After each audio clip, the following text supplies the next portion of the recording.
그리스도 예수 우리 주께로부터 은혜와 긍휼과 평강이 주일 오후에 예배 자리에 나와 말씀을 들으시는 모든 성도님들에게 있기를 주님의 이름으로 축원합니다.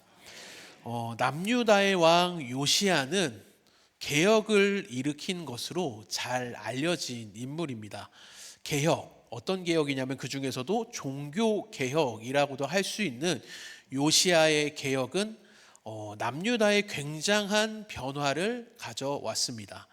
사실 우리가 개혁이라는 것 좀 쉽지 않은 것인데, 개혁이라는 것에 대해 조금 진지하게 생각해 보면 개혁은 쉽지가 않습니다. 왜 쉽지 않을까요? 개혁이라는 말 그대로 새롭게 뜯어 고쳐야 하기 때문에. 개혁이라는 말 자체의 뜻이 새롭게 뜯어 고친다라는 뜻이 있거든요. 새롭게 뜯어서 고치려면 변화가 자연스럽게 이루어질 수밖에 없고, 변화에는 언제나 반작용이 따르기 때문에 그렇습니다. 특별히 오늘 본문에 나오는 이 요시야 왕의 개혁은 굉장히 좀 강력하고 좀 철저했습니다.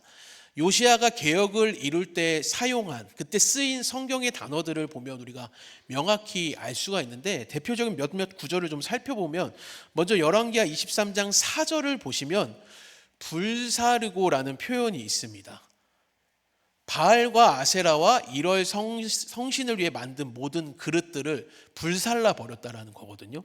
그리고 그 다음 절 5절에 보시면 패하며라는 단어가 나오고, 마지막에도 또 패하고라는 단어가 나와요.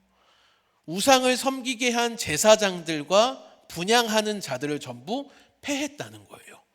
23장 6절도 보시면 불사르고 빻았다라는 표현도 나옵니다. 아세라상을 불살라 버리고 빻아서 아주 가루를 만들어 버린 거죠. 23장 12절에도 보면은 빻아내려서라는 단어가 나옵니다. 여기서도 제단을 헐고 그것을 다 빻아버려서 가루를 만드는 거죠. 그리고 23장 14절에도 보시면 깨뜨리며 찢고라는 표현이 나와요. 석상을 깨뜨리고 목상들을 전부 찍어버린 거예요. 23장 마지막 15절도 보시면 불사르고 빻아서 가루를 만들며 불살랐더라. 제단과 산당을 다 불살라버리고 역시 빻아서 가루를 만든 거예요. 아세라 목상도 당연히 불살라버리고요. 그러니까 이제 개혁을 할 때의 모습이거든요. 이게 요시야가 어떤 단어들이 죄다 그냥 불사르고 패하고 깨뜨리고 찢고 빻아버렸다, 이런 단어들이 계속 사용이 되는 거죠. 그러니까 요시야의 개혁의 핵심은 얼마나 진심이었는지, 얼마나 철저했는지를 이 단어들을 통해서, 빻아버리고 불사르고 찢고 패했다라는 단어를 통해서 그 개혁의 철저함, 진심, 그것이 결코 가볍고 쉬운 게 아니었다라는 것을 계속해서 본문이 드러내고 있는 거예요. 그렇기 때문에 이러한 개혁은 쉽지가 않을 뿐만 아니라 자연스럽게 반발을 만들어내는 거죠. 변화를 싫어하는 자들, 적을 만들게 되는 거예요. 평안히만 살자. 이렇게 할 필요 있습니까? 적당히 좋은 게 좋은 거 아니냐, 우상 잠깐 섬길 수 있지 않냐라면서 합리화하는 어리석은 자들, 변화를 추구하지 않는 자들이 여전히 존재하기 때문에 언제나 편하게만 자기 소견에 오른 대로만 살아가고자 하는 것이 저를 포함한 우리 모든 인간들의 본성이고 자연스러운 끌림이기 때문에, 그래서 개혁은 쉽지가 않다라는 것입니다. 그렇다면 요시야는 왜 이 쉽지 않은 개혁을 일으킨 것일까요?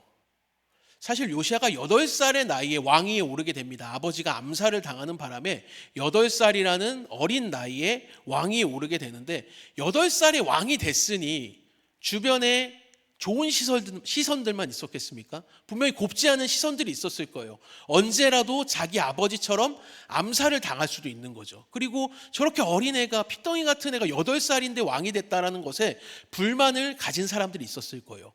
그래서 요시야는 이러한 적들을 제거하기 위해 개혁을 단행한 것일까요? 아니면 왕으로서 정치적인 안정을 위해서 개혁을 일으킨 걸까요?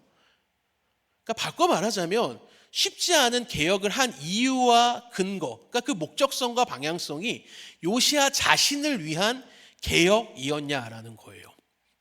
그러나 그렇지 않다라는 것을 오늘 본문은 분명히 말씀하고 있습니다. 열왕기하 23장 24절을 다시 보시면 요시야가 또 유다 땅과 예루살렘에 보이는 신접한 자와 점쟁이와 드라빔과 우상과 모든 가증한 것을 다 제거하였으니 이는 대제사장 힐기야가 여호와의 성전에서 발견한 책에 기록된 율법의 말씀을 이루려 함이라. 무엇 때문에 개혁을 일으켰다고 합니까? 여호와의 성전에서 발견한 책에 기록된 율법의 말씀을 이루기 위해서 개혁을 단행했다고 본문은 명확하게 말씀하는 거예요. 근데 우리가 이 부분을 좀 곰곰이 생각해 볼 필요가 있습니다. 그냥 또 당연히, 그러니까 또라고 하는 표현은 좀 그럴 수 있지만, 그래 또 말씀에 순종하기 위해 그랬나 보다라고 생각할 수 있지만, 하나님의 말씀에 순종하기 위한 개혁이기 때문에 결국에는 이 요시야의 개혁이 누구를 위한 겁니까? 하나님을 위한 것이다 라고만 우리가 의례 생각할 수 있지만, 하나님을 위한 개혁인 동시에 누구를 위한 개혁이냐면 요시야 자신을 위한 개혁이기도 하다라는 것을 꼭 기억했으면 좋겠어요.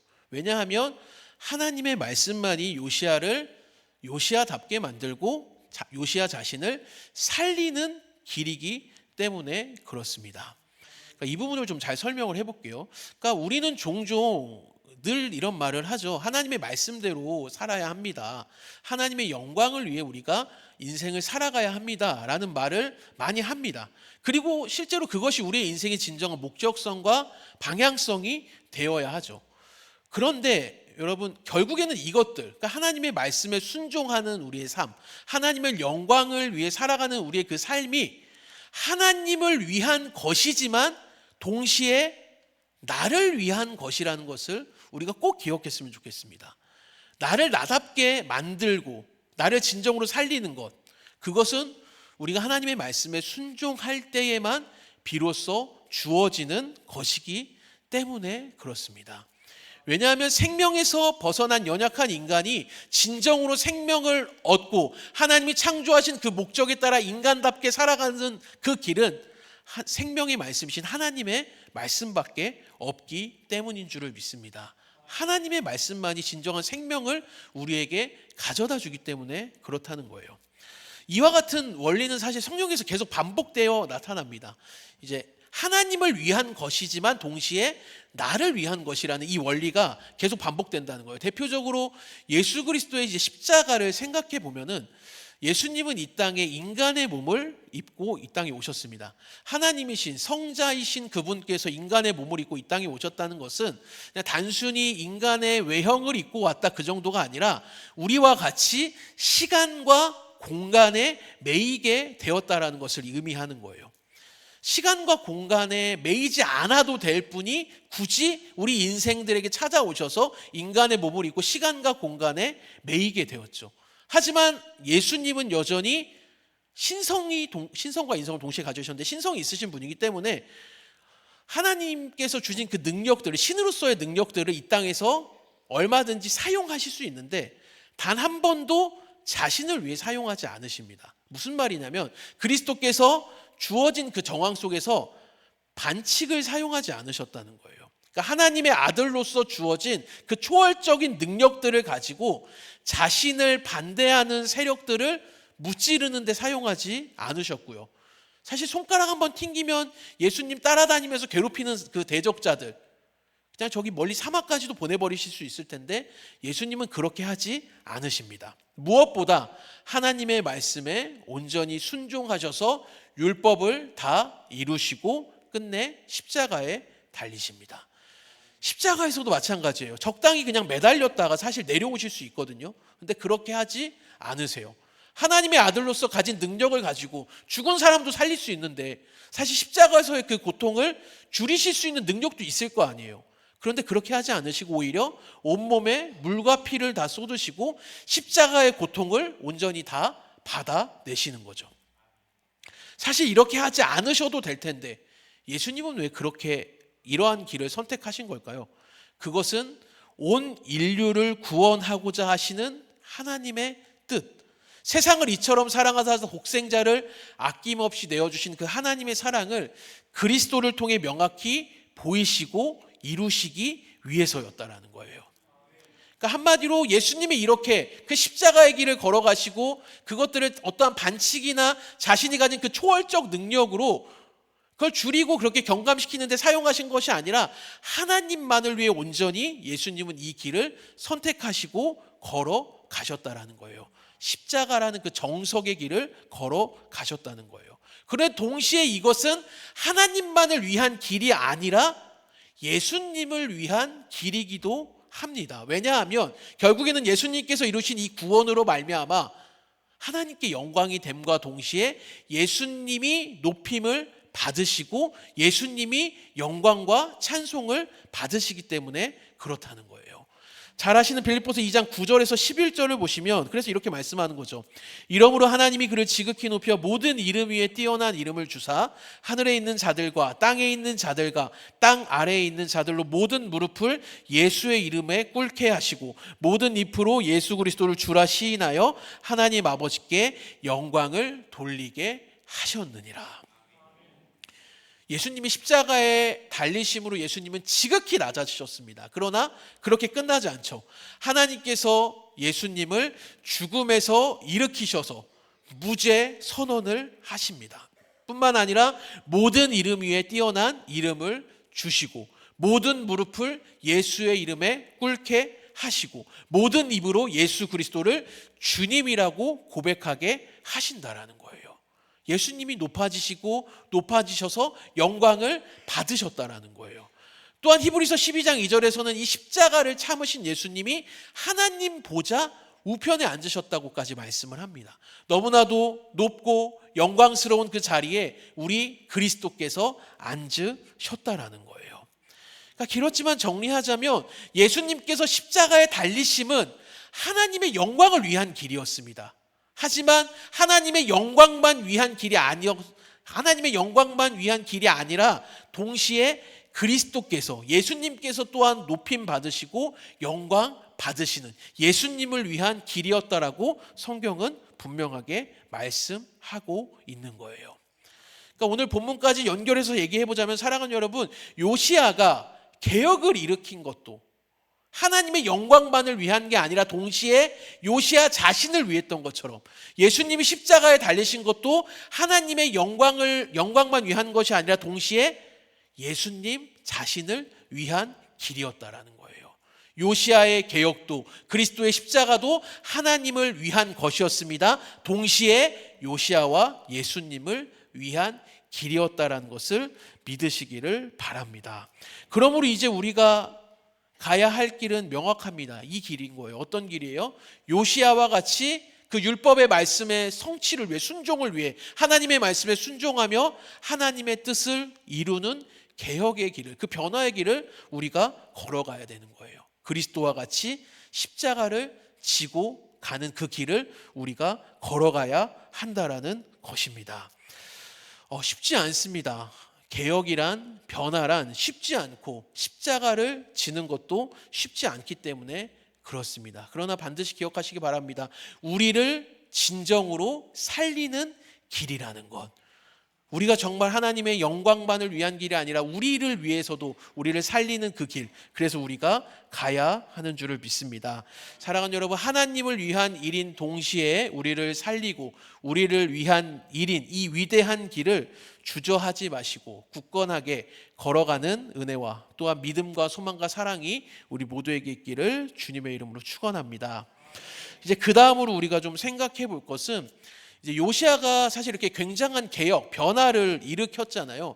그러면 그 개혁으로 인해 요시야는 어떠한 결말을 맞이하게 되었냐라는 거예요.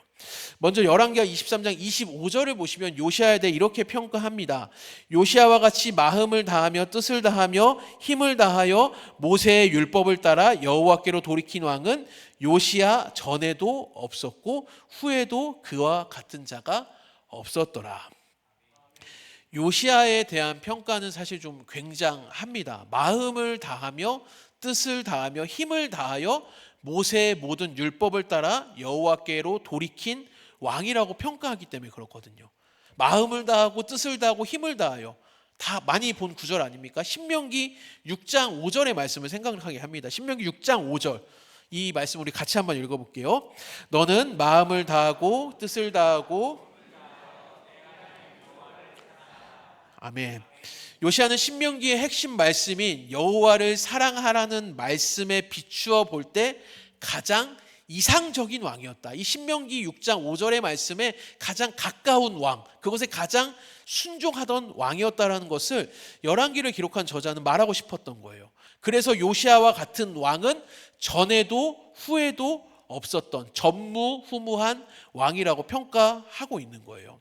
그러니까 그렇다면 그 개혁으로 인해서 하나님을 사랑함으로 이루고자 했던 그 개혁으로 인해 전무후무하게 하나님을 사랑하라는 그 율법을 이루고자 개혁을 일으킨 이 요시야는 우리가 기본적으로 생각해 볼 때 이제 어떠한 결말을 맞이해야겠습니까?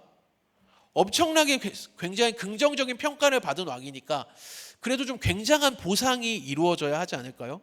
요시야 때문에 남유다 왕국이 멸망하지 않고 구원을 얻게 되었다. 심판이 면제가 되었다. 구원을 얻게 되었다라는 그 결말을 나와야 자연스럽지 않을까요? 뿐만 아니라 요시야는 그렇게 하나님 앞에서 신실했으니, 전무후무한 왕이었으니, 개혁을 단행한 왕이었으니 평안한 죽음을 맞이했다가 나와야 하지 않을까요? 그러나 잘 아시다시피 그렇지 않습니다. 요시야는 사실 냉정하게 말하자면 개혁에 대한 어떠한 보상도 받지 못합니다. 남유다가 하나님께 심판을 받아 멸망한다는 운명이 바뀌지 않기 때문에. 심지어 요시야는 어떠한 죽음을 맞이합니까? 전쟁에 나갔다가 비참한 죽음을 맞이하게 됩니다. 물론 하나님께서 요시야에게 긍휼을 베푸셨어요. 그래서 요시야가 살던 시대에 남유다가 멸망하는 모습을 보지는 않게 하시거든요. 쉽지 않은 개혁을 일으킨 것 치고는 그렇게 뭔가 굉장히 정당하거나 큰 보상이 이루어지는 것처럼 보이지는 않는다는 게 요시야의 결말이라는 거예요. 그러니까 한마디로 요시야는 쉽지 않은 개혁을 단행했음에도 불구하고 꽃길로 긍정적인 결말을 맞이하지 못하게 되었다는 겁니다. 사랑하는 여러분, 이것이 의미하는 바가 무엇이겠습니까? 요시야의 개혁이 하나님께 즉시 어떠한 보상이나 어떠한 응당한 결과를 가져다 주지 못한다 해도 요시야는 여전히 하나님께 신실함을 보이고 하나님을 사랑했다라는 겁니다. 요시야의 개혁이 어떠한 대가를 바라고 하나님으로부터 어떠한 보상을 받아낼 것을, 그것을 바라고 하나님만을 바랬던 게 아니라 정말 하나님 한 분만을 바라보고 신실하게 어떠한 대가가 주어지지 않는다 해도 하나님의 말씀을 이루고자 하는 목적성과 방향성을 가진 순수한 개혁이었다라는 거예요. 사랑하는 여러분, 이 부분이 사실 너무나 중요합니다. 열왕기에서 명확하게 반복되는 주자이기 때문에 그래요. 열왕기서는 말 그대로 왕들의 이야기입니다. 특히 이스라엘이 남과 북으로 나누어진 후에 각각의 나라들이 분할 화면처럼 북이스라엘과 남유다의 왕들이 교차되는 형식으로 계속 이야기가 전개가 되거든요. 북이스라엘 모습이 나왔다가 남유다의 모습이 나오는 식으로 계속 교차되면서 나옵니다. 이런 왕들의 이야기를 통해서 우리는 왕들이 하나님께 신실했는가에 따라 평가가 명확하게 갈리는 것을 보게 됩니다. 왕들이 하나님께 신실했는가? 이걸 바꿔 말하자면 하나님께서 허락하신 그 왕의 자리에서 하나님의 은혜로운 통치의 방식을 드러내며 살았는가라고 할 수 있는 거죠.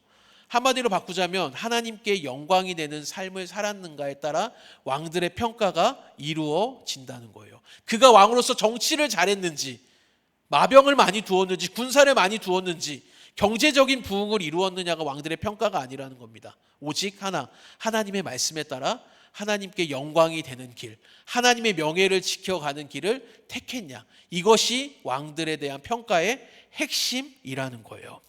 그러니까 이러한 점에서 볼 때 요시야는 굉장히 독특한 거죠. 그에게 어떠한 보상이 주어졌다고 한 것도 아닌데, 보상이 주어진다고 한 것도 아닌데, 남유다에 대한 운명이 결국엔 심판이었는데 그것이 바뀌지 않았는데도 불구하고 요시야는 개혁의 길을 선택했기 때문에 그런 거예요. 그에게 꽃길이 예비된 것도 아니었는데 그는 하나님께 영광이 되는 길, 하나님께서 주신 왕의 자리로 하나님의 명예를 지켜가는 일을 택했다라는 것입니다. 왜냐하면 그것이 요시야가 이 땅에서 이루어내야 할 하나님의 창조 목적이자 하나님의 뜻이었고 하나님의 기뻐하시는 뜻이라는 것을 요시야는 명확히 알았기 때문에 그렇다라는 것입니다. 사랑하는 여러분, 이러한 관점에서 볼 때 하나님의 자녀이자 그리스도인이라는 이름을 가진 우리가 이제는 이 땅에서 어떻게 살아가야 할지가 더욱 명확해집니다. 그것은 우리에게 주어진 삶의 자리에서 어떻게 해서든지 하나님의 영광이 드러나고 하나님의 영광이 최대한 극대화되는 삶을 살아내고 하나님의 명예를 지켜가는 싸움을 해야 한다라는 것입니다.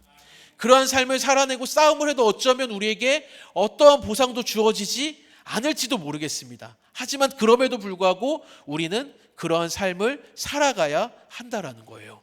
왜냐하면 그것이야말로 하나님께서 우리를 진정으로 택하시고 구원하신 궁극적인 목적이기 때문에 그렇습니다.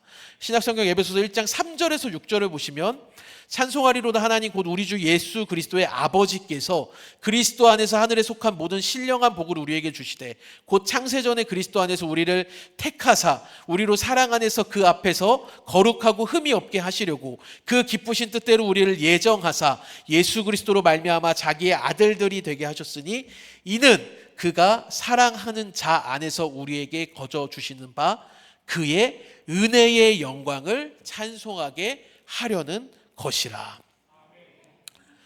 사랑하는 여러분, 하나님께서 우리를 창세전에 그리스도 안에서 택하시고 우리를 자녀 삼아 주신 것은 그분께 무언가 충성을 다 바쳐서 무언가 보상을 얻어내기 위함이 절대 아닙니다. 우리의 행함을 통하여서 하나님을 무언가 어떻게 감동시키고 치성을 바쳐서 무언가를 얻어내기 위함이 아니라는 거예요. 뭐라고 얘기합니까?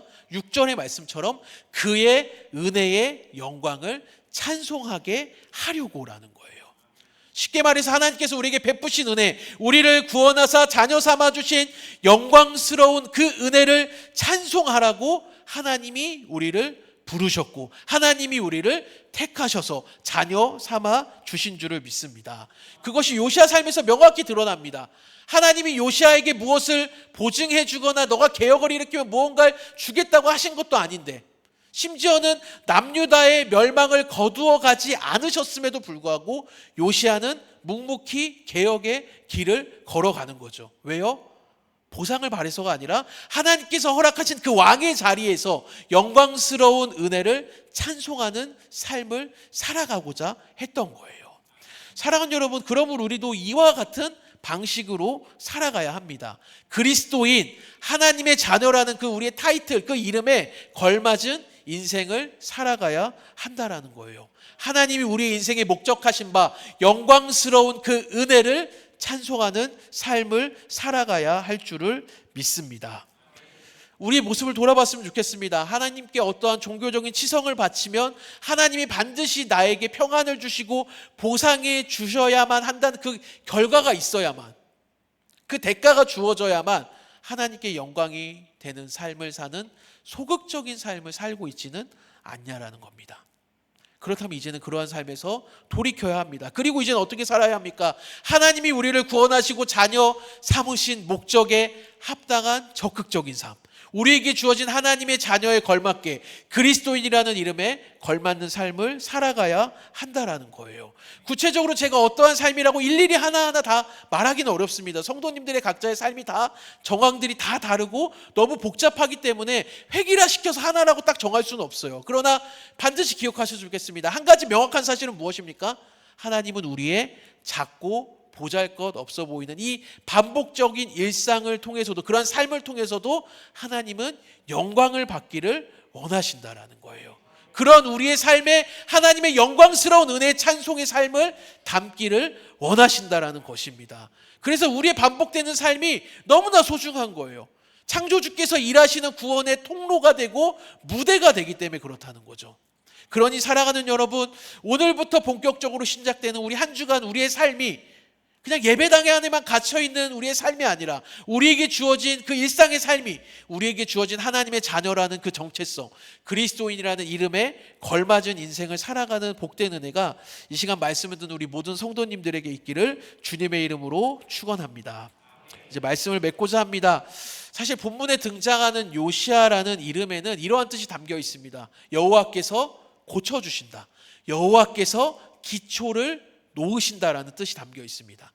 아마도 죄악으로 얼룩져 버려서 하나님의 영광을 드러내야 될 당신의 택하신 언약 백성들이, 그 이스라엘이, 그 남유다 백성들이 자신들의 영광만을 드러내고자 우상들을 의지하던 그 유다의 비참함으로부터 하나님이 기초를 놓으시고 고쳐주신다라는 그 뜻이 요시아 왕의 이름에 담겨 있는 것 아닐까요?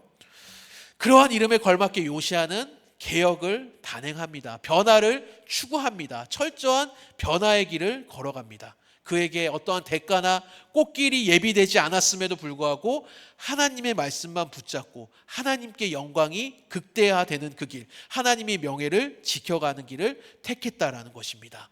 사랑하는 여러분, 우리에게도 동일한 그 이름이 붙여졌습니다. 우리에게도 역시 그리스도인이라는 이름이 주어졌습니다. 이 세상을 너무나 사랑하사 독생자를 주신 하나님께서, 그리스도께서 이루신 십자가의 구원으로 말미암아 그리스도인이라는 그 이름이 우리 모두에게 주어졌습니다. 그러니 이제 우리가 해야 할 일은 명확합니다. 그 그리스도인이라는 이름에 걸맞은 삶을 살아야 할 줄을 믿습니다. 구체적으로는 우리의 삶이 어떻게든지 그리스도를 드러내고 그리스도께서만 영광을 받으시는 적극적인 삶의 자리까지 나아가야 한다라는 것입니다. 한 주간의 삶이 또 시작이 됩니다. 그 삶이 우리에게 주어진 그 그리스도인이라는 이름에 걸맞게 영광을 드러내고 하나님의 명예를 지켜가는 영광스러운 은혜의 찬송의 삶이 저와 여러분 모두에게 있는 한 주간의 삶이 되기를 주님의 이름으로 간절히 축원합니다. 우리 함께